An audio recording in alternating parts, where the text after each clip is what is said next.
Good morning for some of you. Welcome to HSC's Share Webinar Series. I'm Lisa Oliveira with the Housing Services Corporation, and I'll be moderating this session. So I know there's a lot of familiar names and organizations that have registered for this session. So we're glad that you can join us, and this particular webinar has a theme of capacity building. So today's webinar is being presented by the Community Housing Transformation Center, and our panel of speakers will be reviewing with us an online tool called the Organizational Compass. And this tool was specifically developed to support community housing providers and their boards in planning for their organization. In addition, they'll also walk you through how housing providers can access the center's resource inventory to find tools and guides that you can further use to inform your action plan. And actually, one of the outputs from completing the Organizational Compass tool is the actual action plan. And I'll speak a little bit about the action plan as well as our panel of speakers. But before we start, I'd like to take a moment to acknowledge the Indigenous people of all the lands we're on today. I know that we have over 100 participants in this webinar with representation from all over Ontario, and a number of you are from provinces outside of Ontario. And while we meet here on a virtual platform, I encourage you to take a moment to recognize the importance of the land that you're located on. And if you're comfortable, please feel free to share your land acknowledgement in the chat. I'm joining you from the city of Kingston in Ontario, and the land upon which I call home is the traditional territory of the Haudenosaunee, the Anishinaabe, and the Huron-Wendat nations, within the lands protected by the Dish with One Spoon Wampum Agreement. Being able to give thanks to the stewards of the land who came before me and being able to reflect on the meaning behind the Dish with One Spoon is an honor. With a spirit of reconciliation, I commit to fulfilling the dish by learning more about Indigenous communities and in sharing those learnings with others. So I can see that individuals are providing and sharing their land acknowledgements, so thank you. And as individuals are typing, I will use this time to cover a couple of housekeeping items. So this session will run for an hour, and as you would have heard at the start, it is being recorded, and the recording will be made available to all registered attendees. The way we're structuring today's session is the panel will be presenting their material, and once that is completed, we'll then open it up for questions from the attendees. And because of the number of individuals participating, we'll be facilitating the Q&A through the chat. So please feel free to use the chat box to type in your questions. So at this time, I'd like to introduce our presenters. We have 4 speakers from the Community Housing Transformation Center. We have Francois Fayette, who's the Communications Director, and he'll speak to you about the center, the purpose of the development of the tool, as well as highlight some key features. Next, we have Susan Rocklisberger, who is the data technician of the center, and she'll walk you through some key features of the tool, especially related to the action plan. And as I was telling them just at the start of the session, that somehow or the other, the tool in the back end creates some miraculous sort of actions, and all of a sudden there's this pertinent action plan that you can actually be like, oh my God, this is what we need. And lastly speaking is Jamie Coudmore. She's the Resource Inventory Manager, and she'll be speaking about the resource inventory available through the center. And somewhere between Francois and Suzanne speaking, I will also be providing some input based on my experience working with the tool. So having gone through the process of completing the tool with the board that I sit on, this tool really allowed our board to undertake a really honest self-assessment to see how our organization is performing in key 4 areas. And in fact, through that process of completing the Organizational Compass tool, we were able to generate a customized action plan that we tailored for our organization. So I'll speak to our experience of our board of directors going through this process. I'll now turn it over to Francois to get us started. So over to you, Francois. Thank you, Lisa. Thank you for this presentation. So I'm talking to you from Tiohtià:ke, territory of the Mohawks, also known as Montreal. And the next month is Indigenous History Month. So I invite you to learn about the Indigenous in your region. I would like to point out that we have an Indigenous internship program, and one of our interns wrote a piece about the reality of housing on her reserve in Saskatchewan. So I invite everybody to read that very personal and very interesting piece. That being said, thank you for having us again. I would like to talk to you a little bit about the Community Housing Transformation Center. For those of you who do not know us, our main purpose is to catalyze the growth of the community housing sector everywhere in Canada. We do that by incentivizing bold action, proactiveness, and transformation in such way that the sector is able to achieve success. We do so with a special project like Plancher that we had the opportunity to present in this series with HSC. I just spoke about the Indigenous internship program. We also have grants to accelerate the organizational capacity, to improve services, also grants to foster innovation in the sector, and a series of services as the one that I'm presenting, we are presenting today, the Organizational Compass. Because to be bold and to be proactive, you need first to know where you stand, and this is the goal of the Organizational Compass. So you need the compass first gives you the chance of having a Polaroid of where you stand, and then helps you to set priorities in terms of governance, property management, financial management, and also tenant relationship or member relationship if you're in the co-op world. So those priority to ensure your sustainability and also your growth.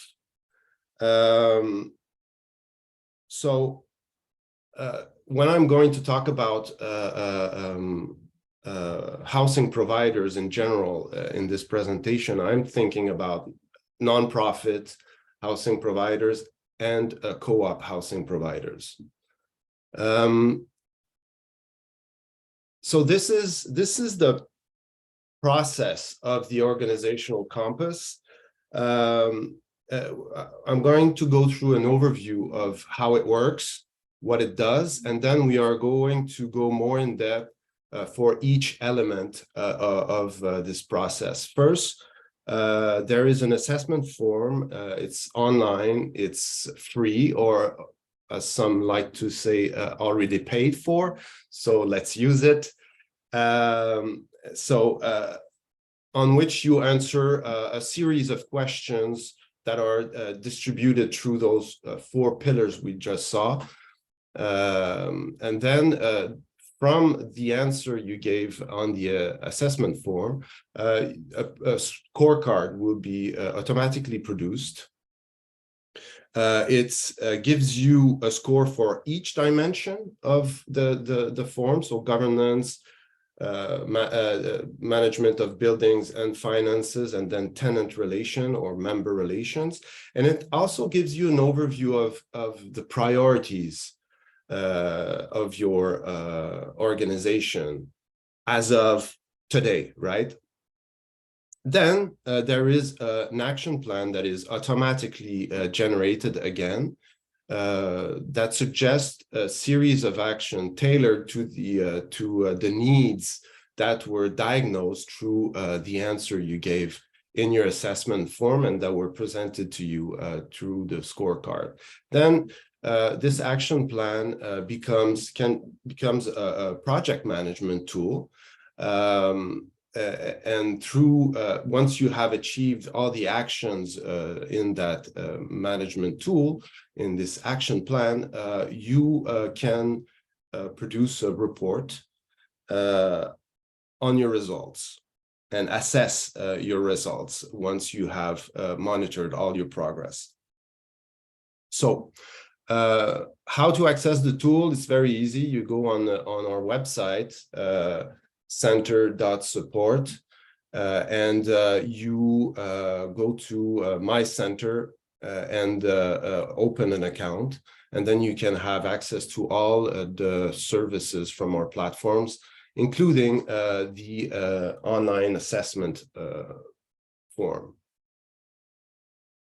So back to the form, the questions that will be asked will be about your priorities. There will be about your perception of your organization, and there are also a series of questions that aim to see how you do your priority setting. So you can fill that assessment form as many times as you want. You can have as many copies as you want of that assessment form. And it's a good occasion to have, for example, your different board members fill in the form and then discuss the different results. You can do the same with the management or your different teams. It gives you a good idea of how the organizational vision is integrated, understood, how it has percolated through your teams, through your organization. It also gives you the opportunity of having a conversation about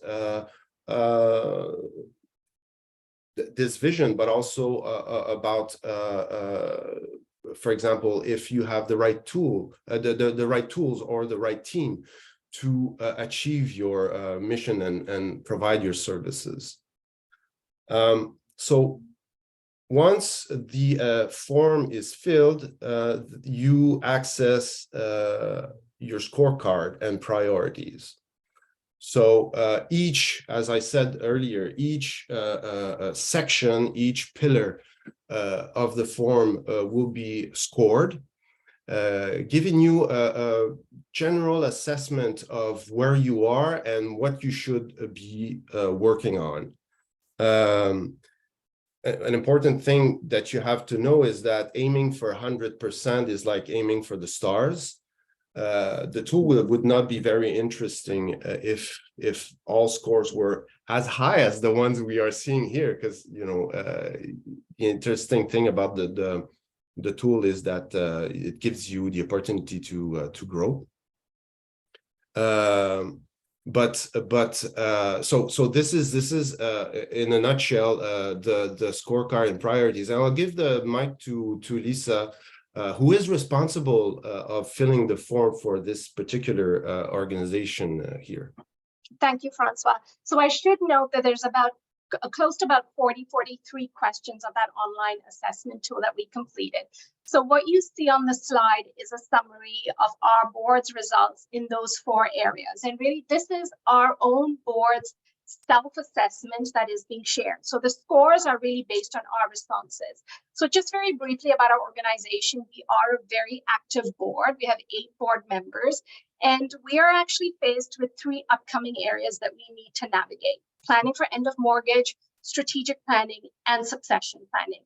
And when we completed the online Organizational Compass tool, we actually found that it would actually help us navigate those 3 areas of our planning for our organization. So we use this tool with that umbrella of helping us sort of navigate those 3 areas. So how our board completed the online tool is we actually went through the questions of the online assessment together, and we used it as a point of reference to discuss how we would rate ourselves. So as I said, there's about 40 some odd questions, some are on a rating scale. So we use that as an opportunity to use the questions in the online assessment tool to sort of have a conversation amongst our boards. And what that actually facilitated was discussions and really honest discussions amongst our board members, which actually then triggered other discussions.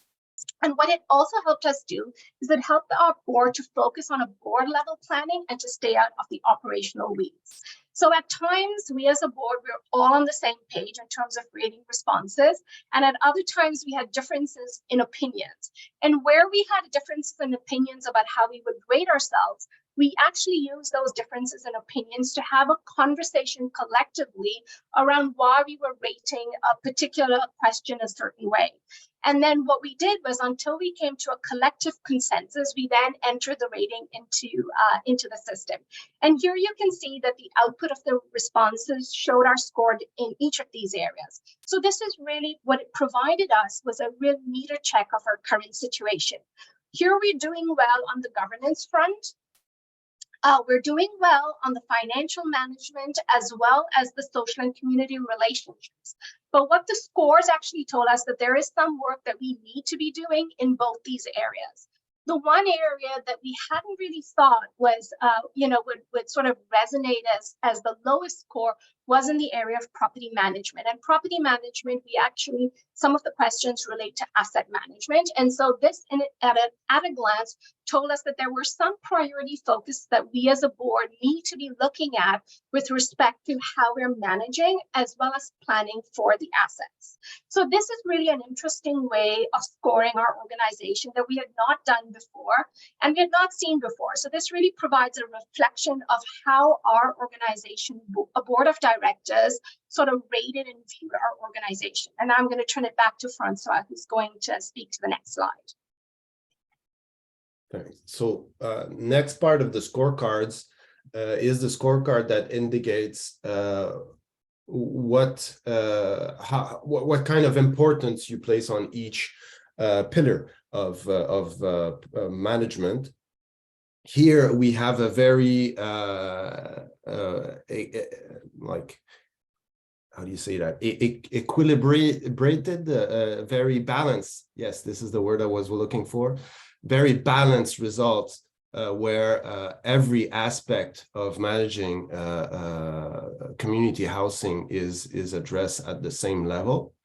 It's not that common to see the priorities so balanced. Usually the ones that are a little less, that score a little lower are social and community relation in general, because a lot of organizations are stuck into operations, have a hard time doing more than just keeping the organization afloat. But when you have a more sane or healthy organization, this is the kind of scorecard that you will get. Do you have any comments about your performance, sure. Lisa? Yeah. I'm assuming that my other board members are participating and listening to me talk about our trends here. So just to emphasize that, even though we scored higher in other areas, you can see that this is a little bit of a sort of unique circumstances that we found our board in terms of rating the priorities. And I think one of the reasons you're seeing this equal 25% in all those 4 areas is because, as we were discussing some of our action items and what we need to be prioritizing, succession planning, end of mortgage planning, financial management were all some of those areas that we need to be doing some things about. And our organization really is placing a focus on ensuring that we as a community housing provider is not just seen as a social housing provider, but we're very much integrated into the community. So one of our priorities is making sure that we are doing some specific activities related to social and community relations within the organization, but also within the neighborhood in which our community is. So in terms of our action items and priorities, you'll see that reflected in here, because even though our scoring was high, there is some to-dos for us that our board identified as we were responding to the questions. So now I'll turn it over to you, Francois. Yeah, so the results you get here will have, of course, an impact on the plan that will be suggested, as we'll see later.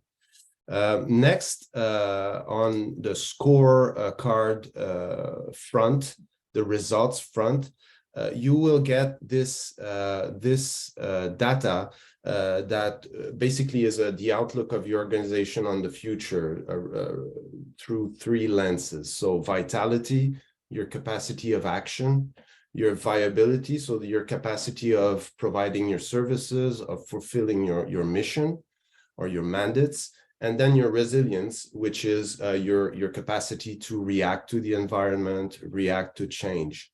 So the way you perceive your organization is captured here, and those results will have an impact on your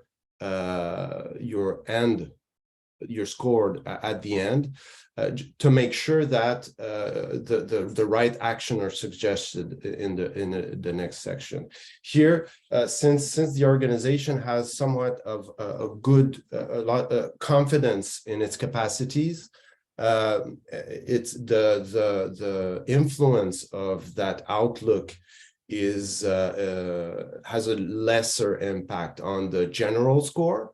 But last weekend we were in New Brunswick, and we did an exercise with a lot of organizations, and the vision of the capacity, the organizational capacity, was a little less confident, and it has a real impact on the score in the end, and it's shifted some kind of somewhat the priorities that were and the actions that were suggested with the action plan.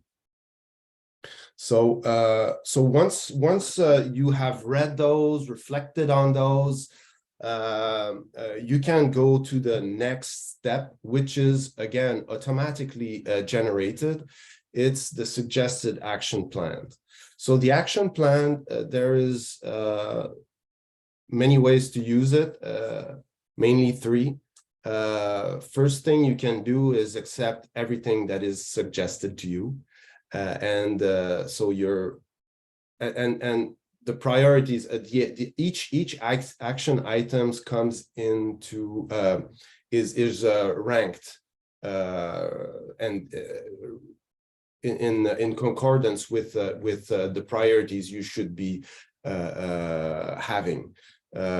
So each item is tailored to answer to your results. So you can accept all the actions, or you can cherry pick them. There is also the functionality where you can go out of the suggested action plan and add actions as you like.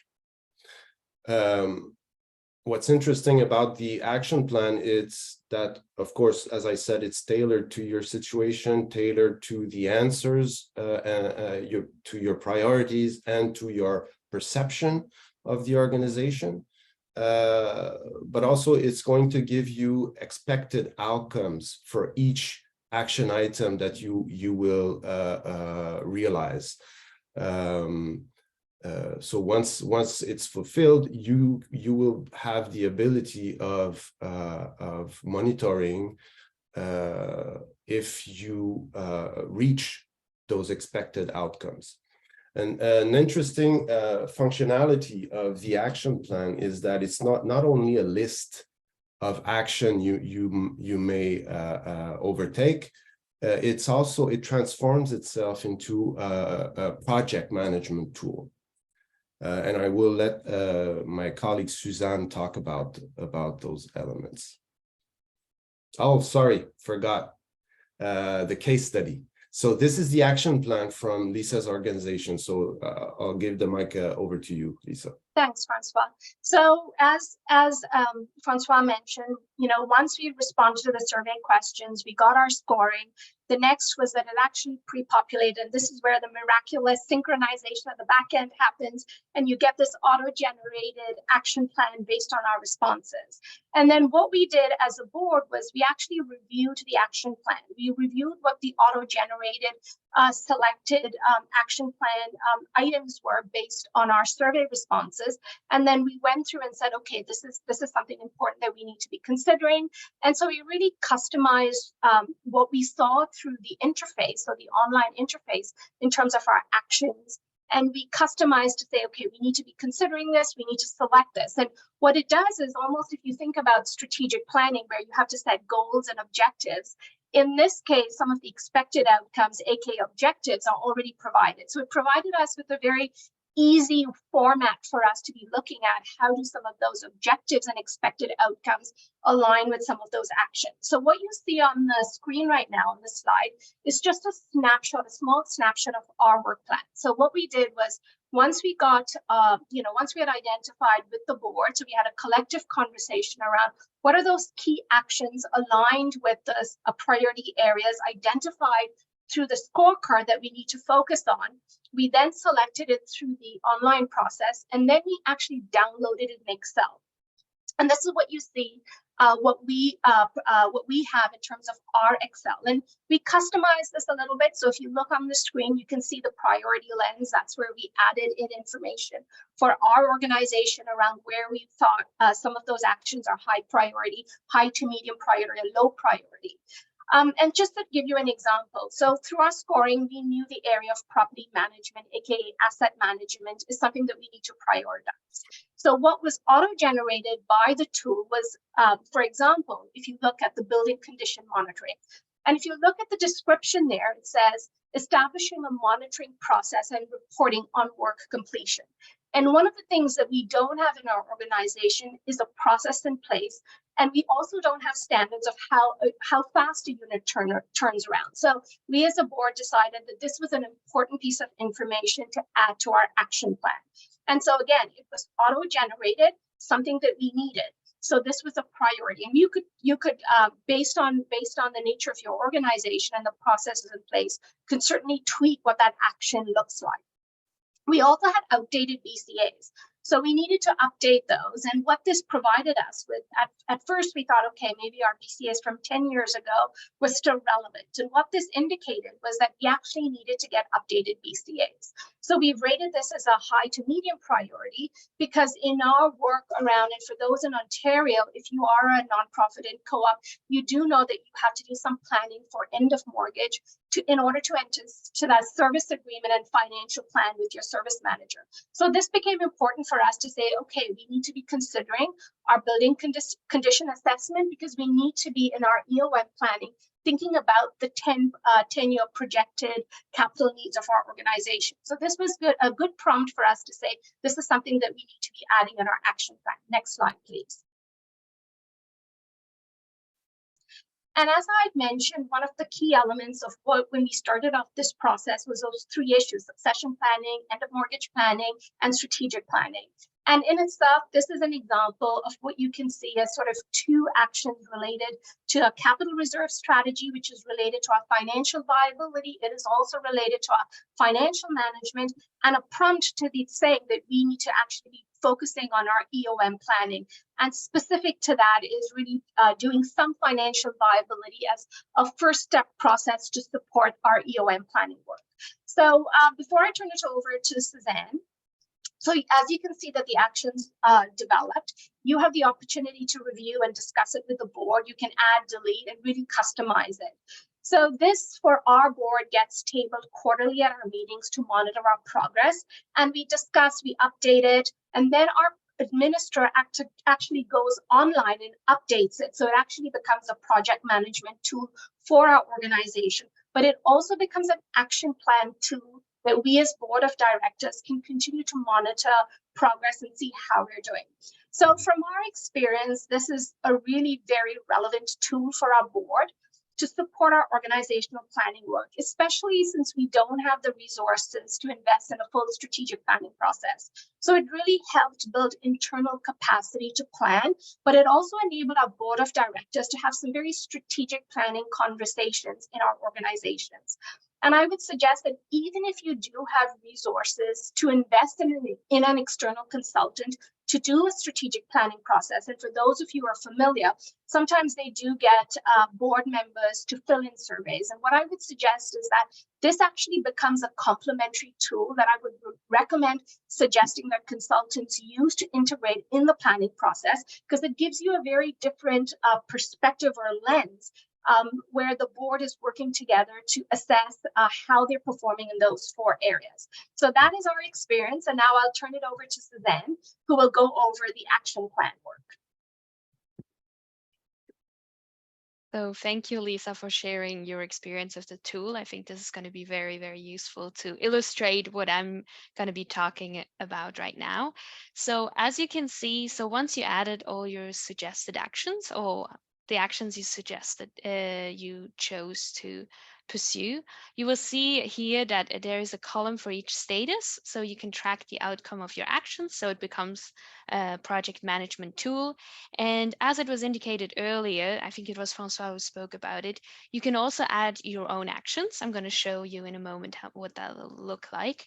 But you can also go back and view all the actions we have in a database. So that means even if an action wasn't suggested to you specifically, you may still want to pursue it because although the survey hasn't suggested it, it may still be relevant to you. Just so you know, you can go over that and review all those actions and add those as well.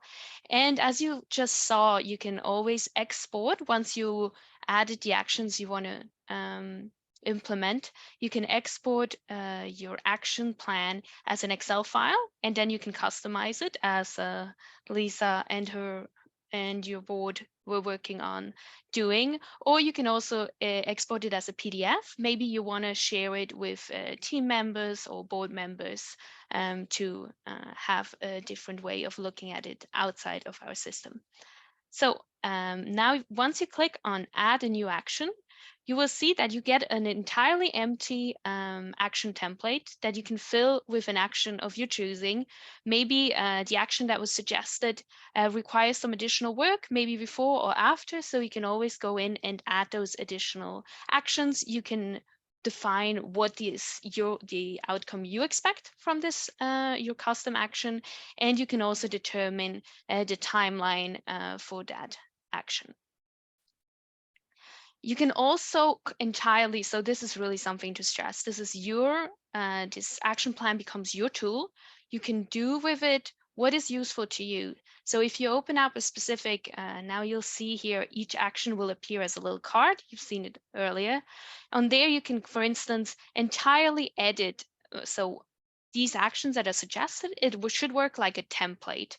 So you can go in there and add information, remove information, change dates, maybe adjust the expected outcomes to fit what you specifically are looking for in your reality as an organization. You know that best, and you can go over it that way. You can, as I said, postpone the action if you realize that you may not have time to do it right now, or you may want to give yourself a little more time, or you can always remove any action if you decide that it's no longer relevant to your organization. So you've seen before that there is a column for each status. So you can either drag and drop the actions, or you can click on these, for instance, the hourglass icon to say that the action is in progress. You can click on the check mark to say that it is done. When you do so, you will get a little pop-up that asks you to actually indicate what the actual outcome of the action was, which can be really interesting to follow along. So we thought this was going to be the outcome of the action, and that is the actual outcome. So that's where it comes in, that maybe you decide, oh, actually we want to add an action because the outcome wasn't quite what we expected, and we may want to do take some further action on that end. So yes, so you can do that. You can also put it on hold. There you will get another pop-up that asks you to indicate why you put an action on hold. Again, that may be useful if you, for future reference. For instance, you are waiting for funding, or you are hiring someone to pursue an action, so you'll be able to, in the future, remember why you put an action on hold. You can also view your action as a calendar. Here you see the annual view, but you can also see a monthly view or even a weekly view. And in this view, if you are a grantee from the center, so you've received funding from us, you will also see any upcoming reports and payments in this overview. You can always go back to today if you click on the little calendar icon on the left.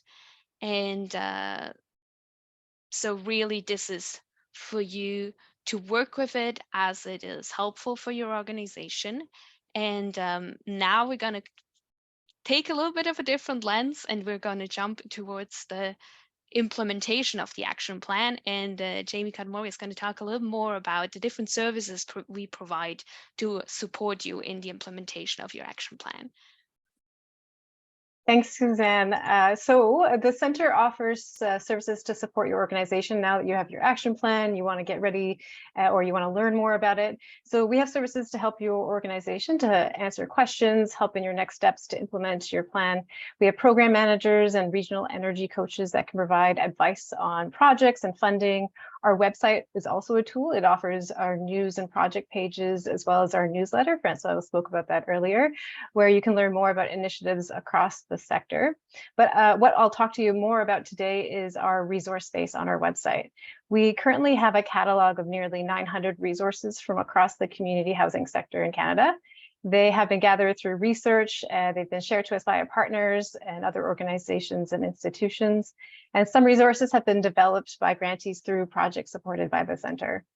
This is an essential space to connect our collective knowledge. Although we have different strengths and challenges as organizations, there are opportunities that we can learn from each other. So that's the purpose of the resource space on our sites and at our organization.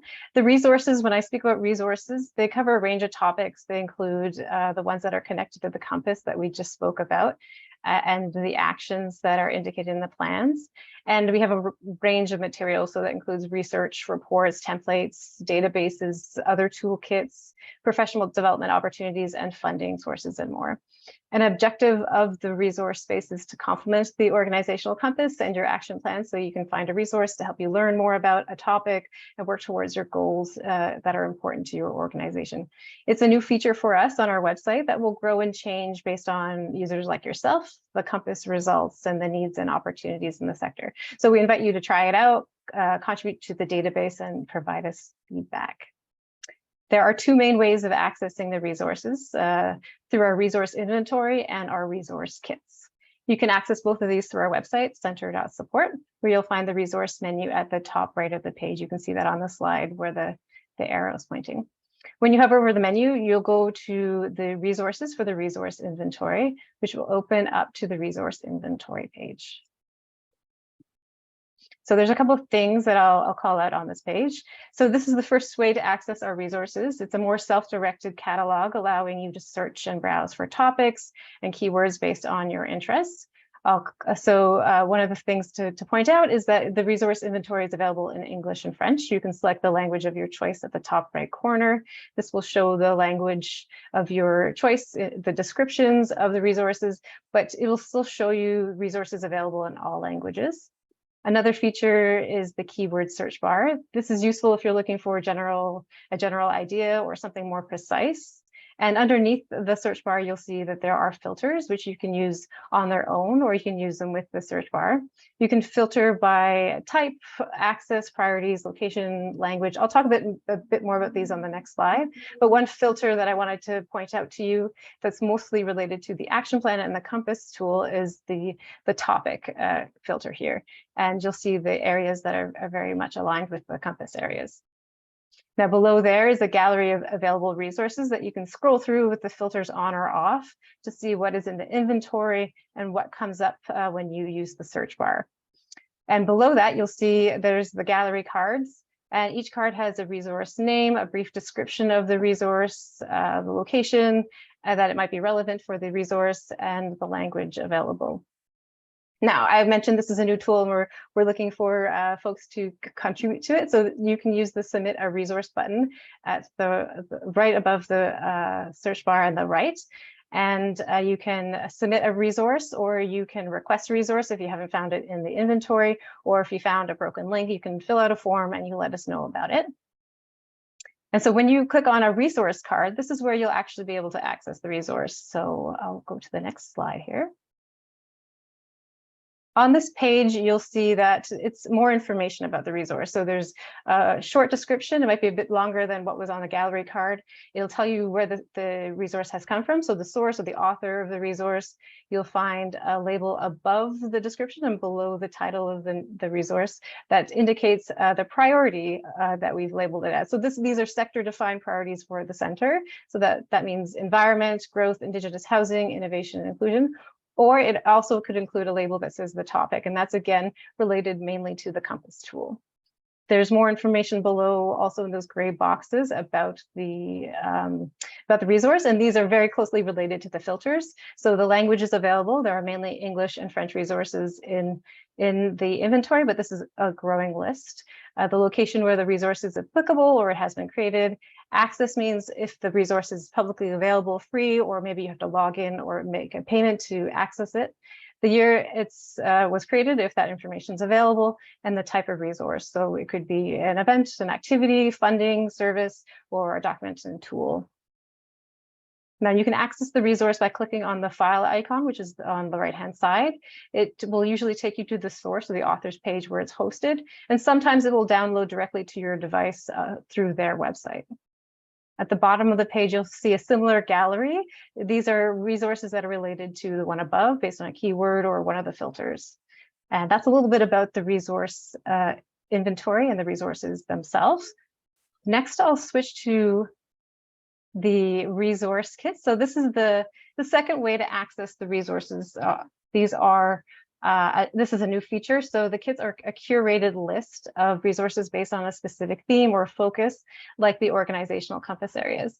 The Compass kit is meant to help you learn more about the areas of the organizational compass and your actions to achieve what you're working on at your organization. Now you can access the Compass kit by going again to the resource menu at the top and selecting Compass kit, where you'll open the new page, which this is what it'll look like for you when it shows up. So then again, you'll see these 4 familiar areas that we discussed today: financial management, governance, property management, and social and community relations. In each of these spaces, you'll find a kit that has a mix of templates and tools, case studies, more general information about the Compass area. They're meant to complement the Compass tool, provide more information about the actions and priorities, and help implement and achieve your goals for your organization. We will build further on these kits and the inventory to adapt to your and the sector's needs. So again, we invite you to try out both while you're working on your action plans and using out the tool. And so let us know what you think. Now I will pass it on to Francois, who will wrap things up for us. So just a quick wrap up about the organizational compass. So I think we've shown to you how useful it could be for your organization, strategic planification, at least a jump start on it, and action planning. It's a thing I want to stress that is super important is that all the data is private, it's yours. We do not provide that data to anyone for each individual organization. But we do aggregation of data. So for territory, for example, we can aggregate the data so we can have a better understanding of the needs in that said territory. We did that for New Brunswick last week, and it was very interesting for the NBNPHA organization there. They're non-for-profit housing association. But it's also interesting for us to see what kind of services we should develop and what are the areas we should invest in. And it's very useful also when we talk with governments when we are asking for the development of programs, for example. And that's about it. We have Jamie talked about some services. You can always call us once you've done your plan if you need help going forward. We have another tool that might be of interest that is similar to the organizational compass.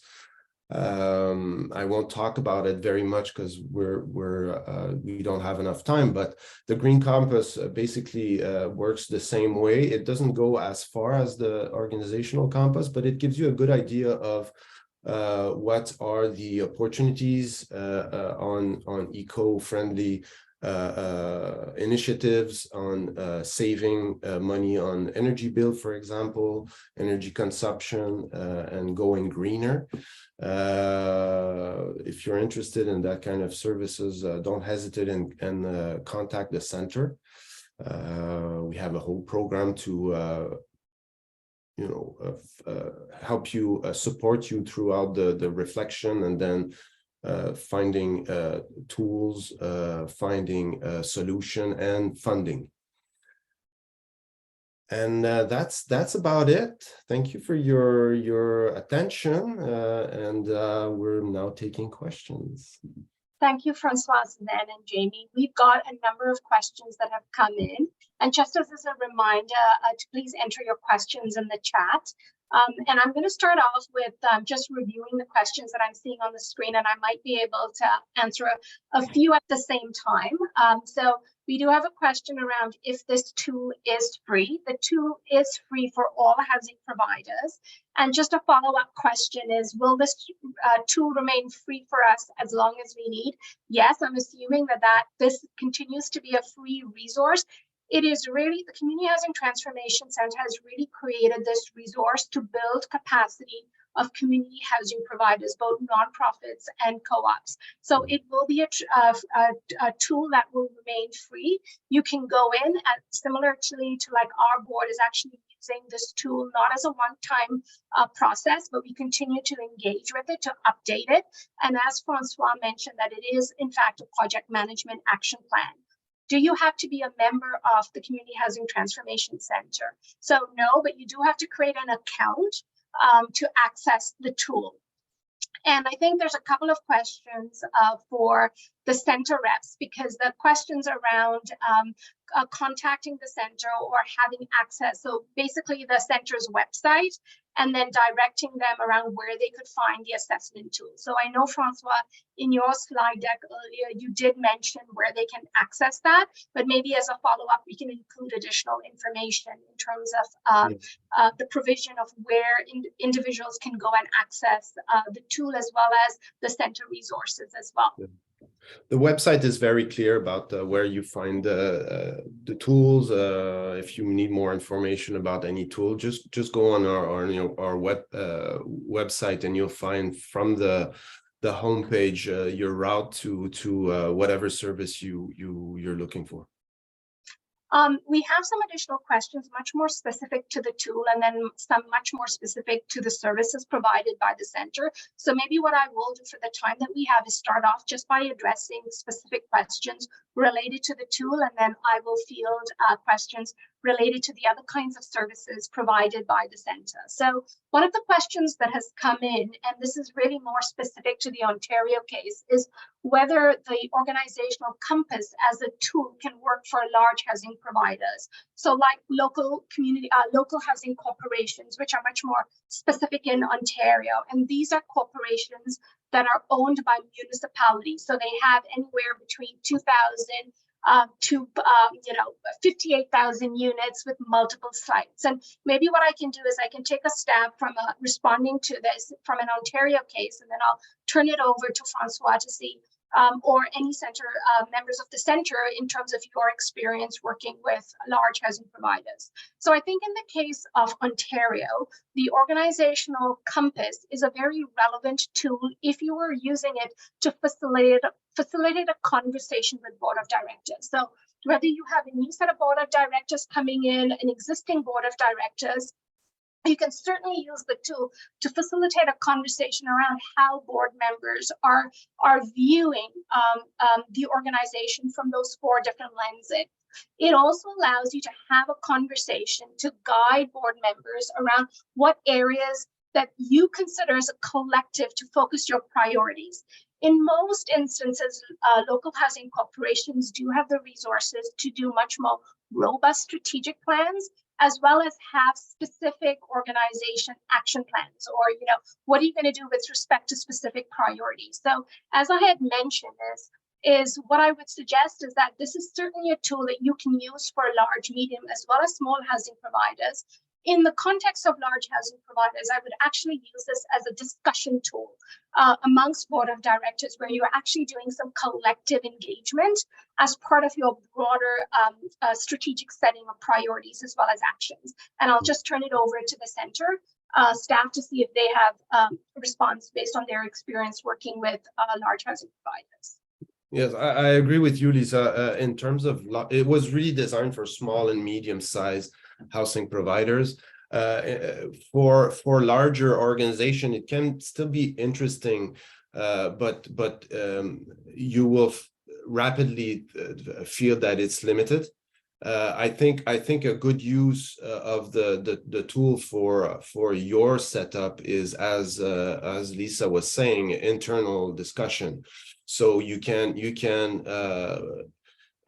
have a sense, a good idea of how your organization is perceived by your different teams, by your board, and engage in conversation around, as I was saying earlier, the vision or the mission or some specific aspects of planning and maybe operation as well. So it could provide you with a frame for larger conversation, I think. But in terms of strategic planning, I think there are other more relevant tools out there for larger organizations. I'm just going to field a comment that came in from one of our participants. I just wanted to say this is incredible. I'm working with several groups who received RHI funding and are really working to figure out where to start and how they're doing. I can imagine that this tool will be beneficial. Thanks for sharing this incredible tool. And then just maybe following up on the question around strategic planning, one of the questions that came in, can this tool be our strategic planning tool? Well, yes and no. So again, I'll speak from our experience and then I'll turn it to the center staff.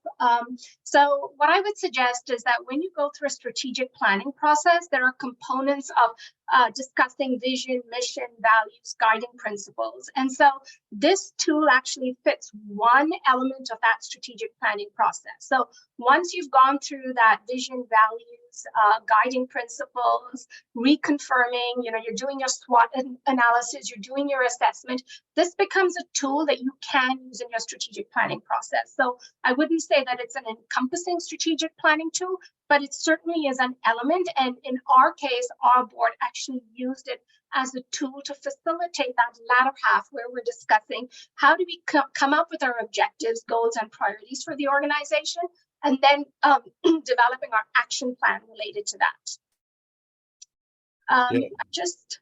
Sorry, go ahead, and Francois, and then I'm just going to look to see additional questions that have come in. Yes, I think if you plan, or if you do all your strategic planning around this tool, your plan will be limited. It's a good Kickstarter, though,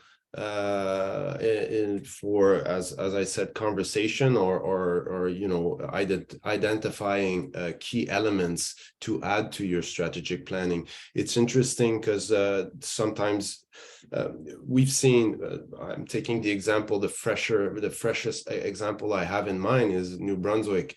We had a lot of organizations who had a very high score on their appreciation of their governance, for example, or their management skills, but they still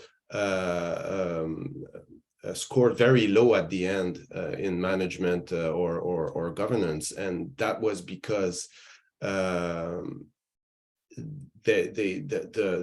tool identified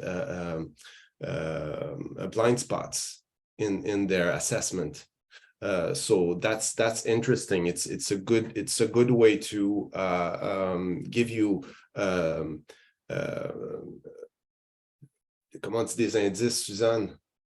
I'm looking for, I know my accent is flawless, but Some not pointers, my maybe? vocabulary. Some Pointers, pointers? thank you. Some pointers on things that might be blind spots. So that's always interesting for strategic planning, right? So one of the questions is a little bit more technical, but also in terms of the design of the tool is, when using the tool with your board's involvement, do they have to open their own account to use the tool so they can compare their knowledge of the organization? So in other words, does the tool enable each board member to respond to the survey? And they have to create their own account for one organization? Suzanne? So you could be using the same account for all board members. What I just would discourage you that you coordinate that you're not working on it at the same time, because then you may have saving issues. Just want to flag that, but otherwise you could be using the same account. You have the option, we didn't look into that in detail right now, but you have the option to name the different assessments. So for instance, you could give it the name of your different board members if you wish to do so that you can you will remember whose answers it was. If you wish to do so, you also could keep it anonymous to not tell that. But you could also, so we have a system in place that allows for different people to access the same organization through the permissions by a manager. So you can also add different user accounts if you wish to do so. So we have 4 minutes left, and I think we can squeeze in a few more questions that have come in before we wrap up. One of the questions is, how many times can we complete this process in a year? Is it a one-time only, or can we do this multiple times? You can do it multiple times. You can. What's interesting is that at the end of the cycle, you have your reporting. I don't know. It might take, depending on what kind of action you've chosen or you're doing. It could take 2, 3, 4 months, a year, 2 years. But at the end of that process, you can start from where you are at that moment and do a new assessment. But you don't have to wait that long. You can do as many assessment as you wish. It's unlimited. Okay, we have 2 related questions, I think, which would be pertinent for our Ontario attendees to hear, and then we'll work towards wrapping up the session. So the first question is, will the results be shared with our service manager? And for those of you who are in Ontario, you know what that service manager structure is. And I can tell you that this is actually your own board's response to the survey. So it's your own self-assessment, and there's no way to link it up to your service manager. So I'll turn it over to Francois to provide maybe some technicalities around responding. And as far as I know, and as far as in our case, is that our results don't go to the service manager. It is really our organizational tool. It's okay. So the organizational compass is not designed for funders or governments or any kind of consultant to monitor your progress. It's really designed for housing providers. The data is theirs. It will remain theirs. The only we never give information without the organization's formal permission, so it's completely safe on that level. Now we use the data, as I said earlier, for larger purpose, territorial purpose, for example. But the way we do it, it's completely anonymized, and it's an aggregate of the data, so we can have, and basically it gives you the same type of scorecards, but instead of being for one organization, it's for the whole province, for example, or for one specific municipality, and then we can do the same for the whole country, right? And the interest in developing and having access to that kind of data aggregation is for big associations like ONFA in Ontario, or HSC, or others, CHRA, for example, to have an idea of what's going on in the sector and advocate and develop services and workshops and so on. But it's always controlled by the center, and your personal organizational data is never used, is never shared. So, Francois, we have reached the end of our time for this webinar, and we've had some really interesting questions come in. And I would suggest if there are additional that you follow up with Francois at the center and contact them. I know there were additional questions around services provided, so I would encourage you to follow up with them related to some specific services that the center offers. So I hope you each found a takeaway from this session, and in fact plan on using the Organizational Compass as a tool for your organization or to share with your housing providers. So on behalf of today's session attendees and the HSC, we would like to thank Francois, Suzanne, and Jamie for presenting the Organizational Compass. That was a really great session and some really good information around a capacity building tool available for across Canada for all nonprofits and co-op providers. I'd like to thank all the attendees for their time and participation. Just a reminder, following the session, attendees will be sent a brief 3-question survey, and we welcome you to provide your feedback. And if you've not already on our events list, you can register on the website. So thanks, everyone, and have a great rest of the day. Take care. Thank you. Thank you, HSC. Thank you, Lisa.